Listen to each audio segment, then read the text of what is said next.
di Jordan, kami bermalam di Irbid. Dan pagi ni insya-Allah dari Irbid kita akan pergi ke tempat bersejarah namanya Jerash. Perjalanan lebih kurang dalam sejam lebih daripada Irbid. Dan Jerash ni adalah tempat bersejarah di mana terbinanya bangunan-bangunan lama yang pernah berdirinya suatu tamadun di sini. Kemudian dari Jerash kita akan berangkat untuk menziarahi makam Nabi Syuaib alaihi salam. Makam Nabi Syuaib alaihi salam yang terletak lebih kurang 40 minit perjalanan dari Jerash. Jadi marilah kita lihat apa yang ada dalam siri kembara kali ini.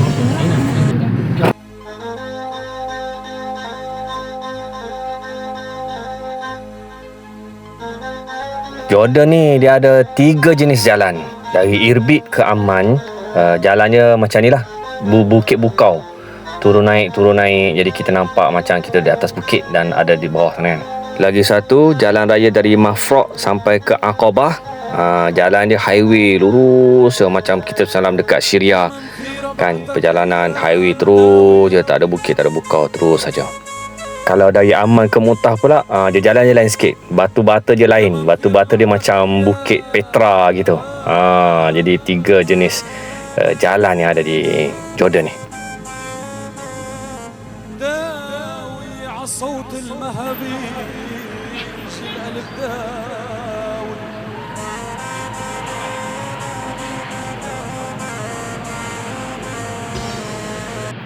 Bumi Jordan ni sangat subur, penuh dengan tanam-tanaman menghijau kan, buah-buahan, masya-Allah. Jadi kalau nak makan buah-buahan dekat sini memang banyaklah. Tak macam di bahagian Mekah, Madinah kan, dia agak gersang, tapi belah sini memang subur. Masya-Allah, kita dapat lihat pemandangan menghijau sepanjang perjalanan ini, ladang-ladang.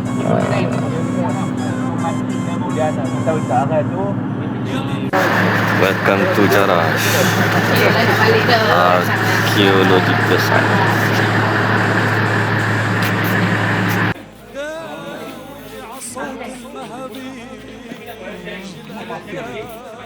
Pasir, oh tu yang nama adalah pasir. Bukan lukis tu, color lain. Ni lah orang selalu beli kan. Oh ni. Ni, lepas tu boleh letak nama kita. Oh. Berapa ringgit di Taiwan dia?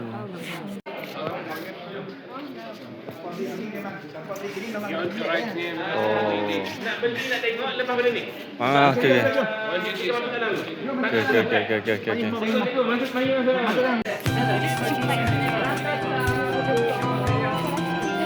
Salam Tata.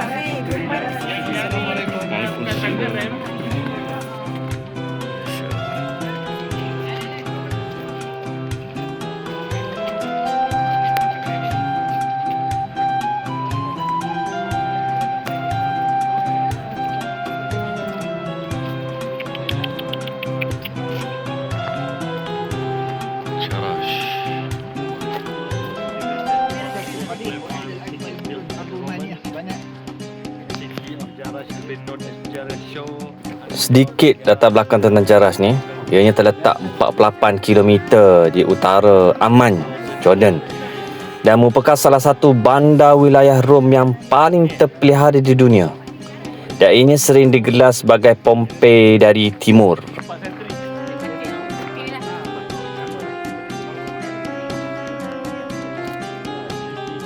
Jerash ni juga dikenali sebagai kota seribu tiang. Dengan sejarah penempatan lebih 6,500 tahun, ia mencapai zaman kegemilangan di bawah pemerintahan Rom, yakni pada abad ke-13 Masihi. Masa tu. Jadi bukti penempatan ditemui sejak zaman Neolitik, sekitar 7,500 sebelum Masihi dan zaman Gangsa. Pada zaman Rom pula, ditakluki oleh Jeneral Pompei pada 63 sebelum Masihi, Bandar ini berkembang pesat menjadi pusat perdagangan dan budaya Rom, dikenali sebagai Gerasa. Dan dari sudut arkitekturnya terkenal dengan struktur monumental seperti Gerbang Hadrian. Ni Gerbang Hadrian ni.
Destinasi seterusnya ialah makam Nabi Syuaib alaihissalam. Di dalam perjalanan kita dapat melihat suasana bukit bukau yang indah, menghijau, penuh dengan tanam-tanaman, pokok-pokok yang subur di bumi Jordan ini.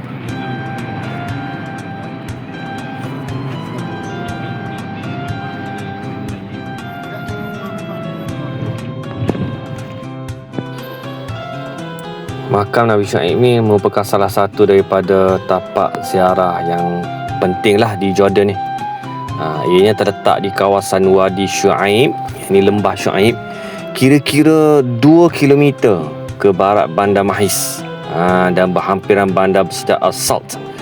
Dan ianya terletak kira-kira lebih kurang 40 km lah daripada ibu kota Jordan, Amman. Nabi Syuaib alaihissalam adalah seorang Nabi berbangsa Arab yang diutus kepada kaum Madian dan penduduk Aikah, yakni penyembah pohon yang lebat. Di baginda digelar sebagai Khatibul Anbiya, juru bicara para Nabi, kerana fasih dan bijaksana tutur katanya dalam berdakwah. Manakala kaum Madian pula, masyarakat yang kaya raya tapi mempunyai akhlak yang buruk. Mereka menyembah berhala, merompak di jalanan, dan yang paling terkenal adalah sifat curang dalam perniagaan dengan cara mengurangkan timbangan serta sukatan. Jadi dakwah Nabi Syuaib ni bagi menyeru kaumnya untuk kembali kepada Allah Subhanahu Taala dan berlaku adil dalam kehidupan. Menjelang malam hari, kami ronda-ronda di sekitar Bandar Amman untuk melihat-lihat suasana malam di sekitar Bandar Amman. Bandar yang tidak sibuk pada waktu malam. Okey, nak jalan malam-malam, ronda-ronda, tengok cendera hati, cendera mata. Kok ada yang berkenan nak bawa balik ke tanah air sebagai kenang-kenangan.